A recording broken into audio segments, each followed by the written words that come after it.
কাতম রোডের দ্বিতীয় অংশ নিয়ে চলে এলাম। আজকে আপনাদের দেখাবো কাতম রোডের দ্বিতীয় অংশ নন্দীগ্রাম, বগুড়া। আসসালামু আলাইকুম ভিউয়ার্স, সবাই কেমন আছেন? আশা করি সবাই ভালো আছেন, সুস্থ আছেন। আবারও আপনাদের মাঝে আরেকটা ভিডিও নিয়ে চলে এলাম। কাতম রোডের ১ম অংশ দেখাইছিলাম। যেহেতু আমি ভিডিও যখন করি মানে ১ এর থেকে শেষ পর্যন্ত করি যেন কোনো জায়গায় মিস না হয়। কারণ আমি একটা জিনিসই সবসময় খেয়াল রাখি যে যদি দেখাতে হয় সব পরিপূর্ণ দেখাবো আপনাদেরকে। তো যার জন্য আমি ৩ মিনিট ৩ মিনিট করে আপনাদের মাঝে সবগুলো এলাকা ভিডিও নিয়ে আসি। তো আসলে কাতম রোডে যে আমি শুরু করছিলাম যে কাতম রোডের ১ম থেকে ১ম অংশ দেখাইছিলাম। আজকে আপনাদের ২য় অংশ দেখাবো। তারপরে দেখাবো আপনাদেরকে কাতম। তো যাই হোক আপনাদেরকে আমার সঙ্গে থাকার জন্য অসংখ্য ধন্যবাদ। আজকে দেখতে পারবেন যে কাতম রোডের যে ডানে এবং পাশে যে কি আছে, আমি আপনাদেরকে ১ম এই বলে দিচ্ছি এই কাতম রোডের ডানে এবং পাশে কিচ্ছু বাড়িঘর কোনো কিচ্ছু পাবেন না। শুধু গাছ সবুজে শ্যামল ছাড়া আর কিচ্ছু দেখতে পারবেন না। তো যাই হোক আমি আপনাদেরকে সবসময় সবুজ শ্যামলের ভিডিওগুলো বেশি দেখাই এবং রাস্তার ধারে কি আছে সেগুলো বেশি দেখানোর চেষ্টা করতেছি।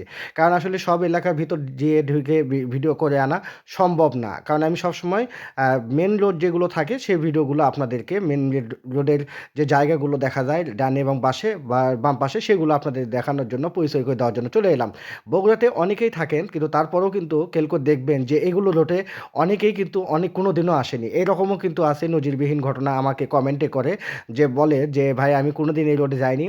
বগুড়াবাসী হয়েও তারপরেও যেতে পারিনি।" তাই আসলে তারা অনেক আমাকে ভালোবাসা দেন। বলে যে, "ভাই এরকম বগুড়ার অনেক এলাকা দেখাবেন।" ইনশাআল্লাহ আমি আপনাদেরকে চেষ্টা করতেছি বগুড়ার সব যেন রাস্তা আপনাদেরকে মেন রাস্তার দিয়ে যে এলাকাগুলো যেতে হয় সেগুলো আপনাদেরকে দেখাবো।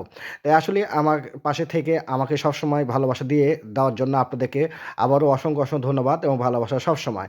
কারণ আপনারা ভালোবাসেন দেখেই কিন্তু আমি এগিয়ে যেতে পারতেছি। আমি সবসময় একই কথা বলি, আপনারা ভালোবাসা না দিলে আমি কিন্তু কোনোদিন এগিয়ে যেতে পারব না। তো যাই হোক আপনাদেরকে একটা কথাই বলব, সবাই সুন্দর ভিডিও তৈরি করবেন। পরামর্শ ভিডিও তৈরি না করি। কারণ পরামর্শ ভিডিওতে মানুষ অত কিন্তু মানুষ দেখতে চায় না। সবসময় আপনারা বড় ভিডিও তৈরি করেন। আমি দেখছি যে আসলে ওই সামনে এসে অনেক গল্প বলেন। আসলে এগুলোতে মানুষ কিন্তু আসলে মানে অভ্যস্ত না, ধৈর্য নেই। কারণ এগুলো আসলে কথা বলা শোনার মতো কিছু থাকে না। আপনারা বড় ভিডিওগুলো যারা তৈরি করবেন, অবশ্যই সে ভিডিওতে যেন কিছু দেখা যায়। আর যেমন আমি যেভাবে আপনাদের মাঝে বিভিন্ন এলাকা দেখাই, এরকম আপনাদের চিন্তাভাবনা নিয়ে আপনারাও করতে পারেন। আপনাদের নিজস্ব এলাকাগুলো আছে।